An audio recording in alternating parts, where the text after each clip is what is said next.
আল্লাহ পাক তাকে হায়াতে তৈয়বা দান করুন বলে আমিন।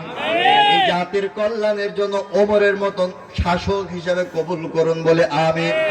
চেয়ারম্যান সাহেব যদি এখন তিনি মনে করেন আমি এখন মক্কা মদিনায় উমরা করতে যাব, তাহলে আমাদের ক্ষমতাধর চেয়ারম্যান সাহেবের সর্বপ্রথম পাসপোর্ট রেডি করা লাগবে, এরপর ভিসা রেডি করা লাগবে, এরপর প্লেনে ওঠা লাগবে, প্লেনের অকটেন প্রয়োজন হবে, প্লেনের পাইলট প্রয়োজন হবে, প্লেনের ইঞ্জিন প্রয়োজন হবে। চেয়ারম্যান সাহেব প্লেনের উপরে বসবে, প্লেনটা উড়াল দেবে, আমাদের চেয়ারম্যান সাহেব মক্কা মদিনায় পৌঁছাবে, ঠিক কিনা? এইটা হচ্ছে আমাদের যাতায়াতের মাধ্যম। কিন্তু সুলাইমান নবীকে আল্লাহ পাক রব্বুল আলামিন এত পরিমাণ ক্ষমতা দান করেছিলেন, সুলাইমান নবী যখন এক দেশ থেকে অন্য দেশে ভ্রমণ করতেন, সুলাইমান নবী পাইলট প্রয়োজন হতো না, অকটেন প্রয়োজন হতো না, ইঞ্জিন প্রয়োজন হতো না। সুলাইমান নবী শুধুমাত্র একটা তক্তার উপরে দাঁড়াইতেন আর তক্তাকে বলতেন, তক্তা আমাকে এই মুহূর্তে পৃথিবীর এক প্রান্তর থেকে অন্য প্রান্তরে পৌঁছা দাও। কিতাবের মধ্যে এসেছে বিনা অকটেনে, বিনা পাইলটে, বিনা ইঞ্জিনে সামান্য একটা গাছের তক্তা সুলাইমান নবীকে পৃথিবীর এক প্রান্তর থেকে অন্য প্রান্তরে পৌঁছা দিতে। ক্ষমতা কম না বেশি? আলোচনার সাবজেক্ট কি? কথা বলেন না কেন? আলোচনার সাবজেক্ট কিন্তু অহংকার। আপনারা শুধু মাথায় এই অহংকার বিষয়টা গেঁথে রাখেন, কোন জায়গায় গিয়ে কার প্যান্ট আজকে কার পরাই দিয়ে যাব শুধু আপনারা মিলাই নেবেন।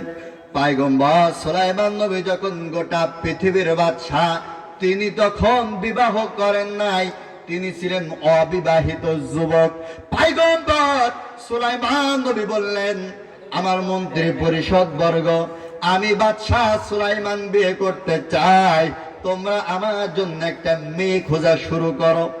আচ্ছা, গোটা পৃথিবীর বাদশা যেন তেন কোন মেয়েকে বিয়ে করবে নাকি? করবে? করবে না।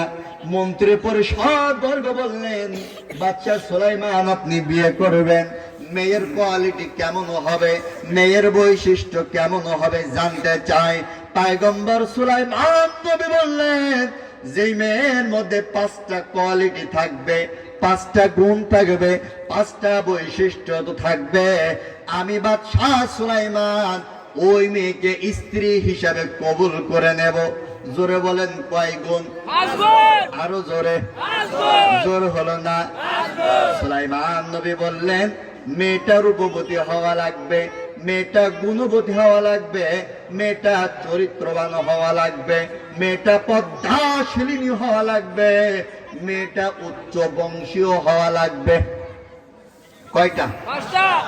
আবার মিলাই নেন, রূপবতী, গুণবতী, চরিত্রবান, পদ্মাশিলিনী আর উচ্চ বংশীয় হওয়া লাগবে। আচ্ছা, এমন মেয়ে আমাদের কি ঘরে ঘরে আছে? জোরে বলেন, আছে? কার কার ঘরে আছে হাত তোলেন তো। নাই। অনেকে এখানে বলতে পারেন, হুজুর আমার ঘরে কিন্তু পদ্মাশিলিনী মেয়ে আছে। কেমন পদ্মা? হুজুর আমার মেয়ে টাইট ফিটিং বোরকা পরে, পদ্মা। হুজুর আমার মেয়ে 3 পিস ছাড়া বাইরে যায় না, পদ্মা। আসলে পদ্মা কি এটা নাকি? পদ্মা এটা? পদ্মা কি? আমি আসার আগে শুনেছি প্যান্ডেল আমার অনেক মায়েরা রয়েছে, মায়েদের উদ্দেশ্যে আর আপনাদের উদ্দেশ্যে মাত্র 2টা মিনিট পদ্মার মধ্যে ঢুকে গেলাম। আমাদের আদি মা নাম হচ্ছে হযরতে হাওয়া আলাইহি ওয়াসাল্লাম, আমাদের আদি পিতা নাম হচ্ছে হযরতে আদম আলাইহি ওয়াসাল্লাম। জান্নাতের মধ্যে আমার মা, আমার পিতা একটি নিষিদ্ধ ফল খেয়ে ফেললো। নিষিদ্ধ ফল খাওয়ার কারণে হাওয়া আলাইহি ওয়াসাল্লাম তিনি জান্নাতের মধ্যে উলঙ্গ হয়ে গেলেন। আমার পিতা আদম আলাইহি ওয়াসাল্লাম তিনিও জান্নাতের মধ্যে উলঙ্গ হয়ে গেলেন।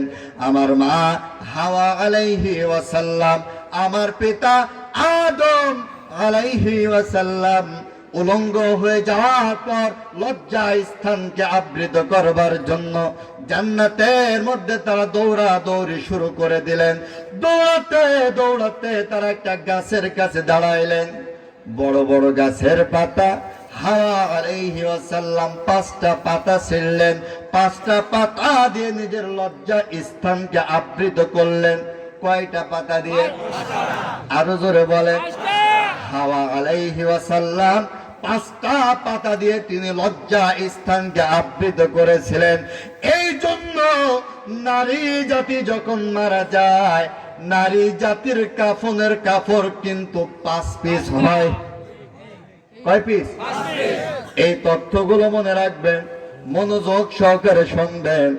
আমার পিতা আদম আলাইহি ওয়াসাল্লাম ওই গাছ থেকে তিনি বড় বড় 3টা পাতা ছিঁড়লেন, নিজের লজ্জা স্থানকে আবৃত করলেন। এই জন্য পুরুষ জাতি যখন মারা যায়, পুরুষ জাতির কাফনের কাপড় কয় পিস হয়? 3 পিস হয়। ভাইয়ের আমার মা হাওয়া এবং পিতা জান্নাত থেকে বিতাড়িত হলেন। মায়ের শরীরে রয়েছে 5 পিস, পিতার শরীরে রয়েছে 3 পিস। জান্নাত থেকে পৃথিবীর মধ্যে আগমন করলেন। পৃথিবীটাকে আপডেট হতে লাগলো, পৃথিবী মডার্ন হতে লাগলো, পৃথিবী ডিজিটাল হতে লাগলো। নারী জাতি পোশাক খুলে সৌন্দর্য বিলাতে শুরু করলো। 5 পিস থেকে নারী জাতি 1 পিস বাদ দিল। কয় পিস থাকে? 4 পিস। 4 পিস। নারী জাতি 4 পিস পরা শুরু করলো। দিন যায়, সময় যায়, যুগ যায়, শতাব্দী যায়, বর্তমান আধুনিক যুগ, ডিজিটাল যুগ, তথ্য প্রযুক্তির এই যুগ। এই যুগে এসে নারীরা এখন আর 4 পিস ওরা পরে না, ওরা আরো 1 পিস বাদ দিয়েছে। তার মানে সমাজে চলছে কয় পিস? কয় পিস? 3 পিস চলছে।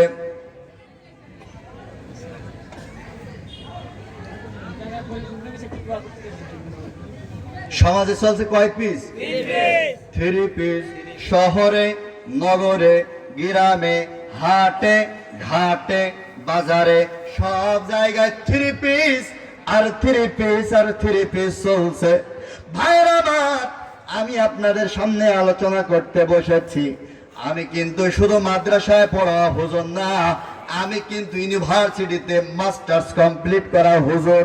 ইউনিভার্সিটিতে যখন গিয়েছি, ইউনিভার্সিটির মেয়েরা ওরা এখন আর ওরা 3 পিস পরে না, ওরা আরো 1 পিস বাদ দিয়েছে। তার মানে কলেজে চলছে কয় পিস? কয় পিস? 2 পিস। যারা ভারতে গেছেন তারা জানেন, ভারতের অনেক রাজ্যের মধ্যে, অঙ্গরাজ্যের মধ্যে এখন আর 2 পিস চলছে না। ভারতে যারা গেছেন তারা দেখেছেন, ভারতের অনেক উপদেশে, মহাদেশ, ভারতের অনেক রাজ্যের মধ্যে এখন চলছে 1 পিস। কয় পিস? 1 পিস। অনেক প্রদেশে চলছে 1 পিস। তার মানে আমার গ্রামে চলছে 3 পিস, ভার্সিটিতে চলছে 2 পিস, ভারতে চলছে 1 পিস।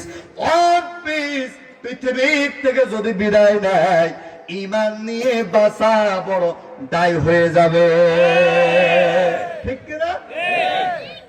এখন বলতে পারেন, এই যে 1 পিস, আমরা 5 পিস থেকে 2 পিস 3 পিস পড়লাম, বলুন তো দেখি এই 2 পিস 3 পিস পড়ার কারণে আমার সমাজের মধ্যে রহমত বরকত কমেছে নাকি বেড়েছে? কমেছে না বেড়েছে? আপনারা বলছেন কমেছে, কিন্তু উদাহরণ আমি না দিলে আপনারা বুঝতে পারবেন না। উদাহরণ যদি দিতে চান তাহলে সভাপতি দিয়ে আজকে উদাহরণ দিই। আমার সভাপতি মহোদয় হযরত মাওলানা মুহাম্মদ হোসেন সাহেব, আল্লাহর বান্দা, এখান থেকে 30 বছর আগে আপনাদের ফেনী বাজার থেকে ইয়া বড় এক ইলিশ মাছ কিনেছে। বাড়িতে এসে যখন আমার চাচি আম্মার কাছে দিয়েছে, চাচি আম্মা ইলিশ মাছটা রাঁধতে গিয়ে পেঁয়াজ দিতে গিয়ে ঝাল নাই, ঝাল দিতে গিয়ে হলুদ নাই, এমন স্টাইলে যখন